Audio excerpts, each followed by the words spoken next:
Godrej Nupur mehndi based hair colour presents जय जय हे माँ भगवती।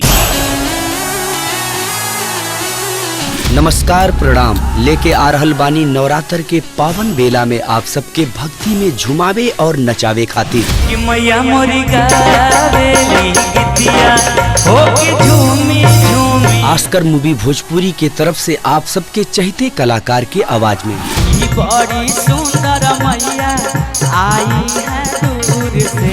भक्ति भजन के पिटारा जेकर नाम जय जय हे माँ भगवती। अपन कोड़वा तू हमरा से तू आई हो हम बोलाबो। ऑस्कर मूवी भोजपुरी लेके आ रहल बा तो जुड़ल रही ये चैनल से और आपन संध्या के भक्ति में बनाई दोपहर 11:30 बजे से 12:30 बजे तक और शाम 6 बजे से 7 बजे तक। जय जय हे माँ Bhagwati presented by Godrej Nupur mehndi based hair colour. रखो अपनी चमक का ख्याल।